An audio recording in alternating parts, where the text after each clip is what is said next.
Hello and welcome back to Bicyclelegs Talks Music, and very sadly it's another In Memoriam. Today, October the 16th US time, it's October the 17th here in Australia.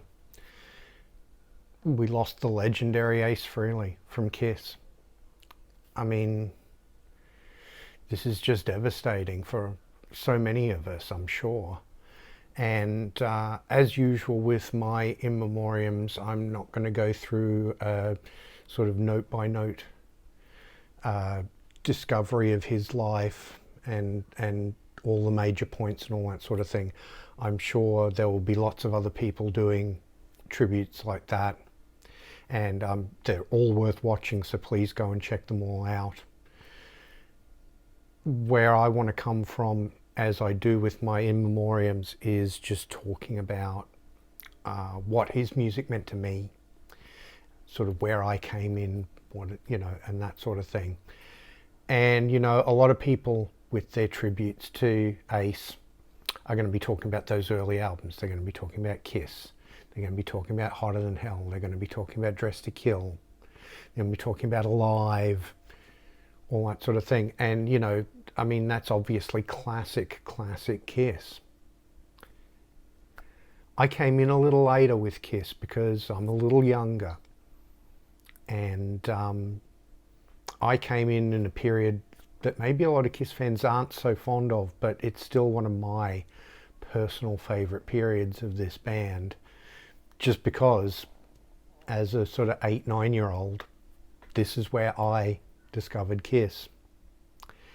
And the two albums I really want to look at here too, I mean, Ace is all over these two albums. These are the two records really in the whole Kiss catalogue where you could make the argument that Ace was the equal of Gene and Paul as far as contribution goes, as far as songwriting, as far as lead vocals, because don't forget, he'd only just started doing lead vocals on the song Shock Me, which wasn't very long before the two albums that I'm going to be talking about.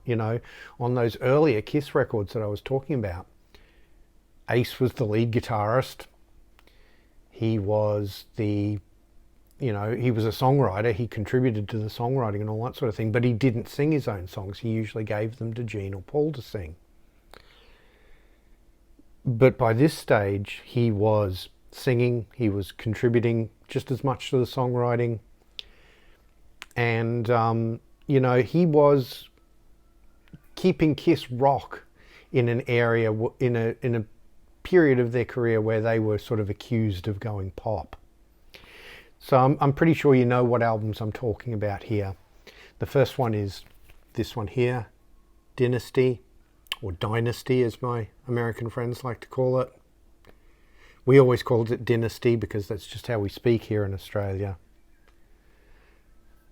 There are 9 songs on this album, and Ace contributes lead vocals to 3 of them, so fully 1/3 of the album. And 2 of the songs are songs he wrote. They're both on side 2. You have Hard Times and you have Save Your Love, which are both really, really good songs. But for me, the triumph for Ace on this album is a cover version that he does of 2000 Man by the Rolling Stones. Now, 2000 Man was on a much reviled Rolling Stones album, which is their Satanic Majesty's Request. And I think it's a wonderful song. I really love that album. And Ace takes it out of that psychedelic context that it is in on their Satanic Majesty's Request and turns it into a Kiss song. And I think that's brilliant. He does a great version of it.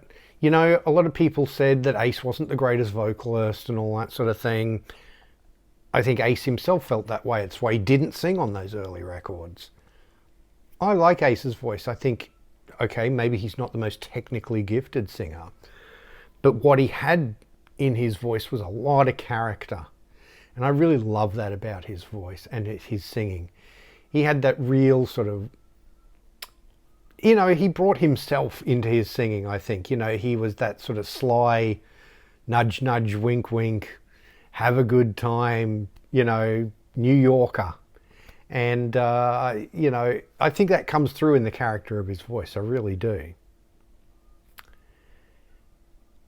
And then, I mean, this is probably the album, even more so than Dynasty, that really sort of got me on the Kiss train, was Unmasked, which, again, this wasn't much of a success in the United States, but it was huge here in Australia. Absolutely huge. And Kiss toured Australia on the back of the Unmasked album. Obviously with that first lineup change in Kiss where Eric Carr took over from Peter Criss. You know. But again, this album, you know, Ace is all over this album. He writes so many great songs on this album. And again, you know, this album's considered to be almost the poppiest Kiss album, certainly of this period. And yet I think Ace, he's the one who brings the rock and roll. You know, you've got the wonderful, rather ridiculous Torpedo Girl. And I say ridiculous, I don't mean to put the song down. I think it's wonderful fun. It's just a giddy, giddy ride, if you know what I mean. Absolutely brilliant. You get Two Sides of the Coin, which I think is a really, really good song. And it's a very Ace song, you know. And but Talk to Me. I mean, Talk to Me was played a lot on the radio here. And it was released as a single in certain parts of the world. And I think it's probably the best song on the album. And it's Ace's song, you know. I feel like with these two records, Ace was at the height of his confidence. You know, just before these two records, Kiss had done the solo albums. And Ace's is widely considered by the critics and by 99% of Kiss fans to be the best of the solo albums. By a fair margin, I think, too. I think people were surprised that Ace could put out a record like that. So he was at the height of his confidence, and it shows on these two records. Unfortunately, it wouldn't last very long because he would have a falling out with Gene and Paul and Bob Ezrin on the making of Music from the Elder. So his contributions to that album, although I think they are absolutely wonderful, are limited. I mean, certainly a lot of guitar solos apparently got cut out. You know, one of his contributions is the wonderful Escape from the Island, which is a great instrumental. You know, Kiss weren't that well known for doing instrumentals, but that one's, you know, absolutely wonderful. So, and then, you know, Dark Light, I think, is again one of the best songs on Music from the Elder. By the time you get to Creatures of the Night, Ace is on the cover of that album, but he isn't on the record. And, you know, it's a real shame because, I mean, Creatures of the Night is my favourite Kiss album, but Ace is there in image only, unfortunately. He would go on to have a great solo career, obviously, you know, with Frehley's Comet and all that sort of thing. He would come back for the reunions in the 90s and the 2000s, but there would always be a bit of a strained relationship there between him and Gene and Paul. You know, Ace was always good mates with Peter, and it's just so sad that we've lost him. It's an absolute tragedy. I think he still had more to give as a guitar player as much as anything else. So, Ace Frehley, we salute you, we thank you for all your great music, for your great guitar playing, for your great songwriting, and yes, for that wonderful character-filled voice. Thank you so much. Thank you all for watching, and I'll see you in the next one, hopefully in much happier circumstances.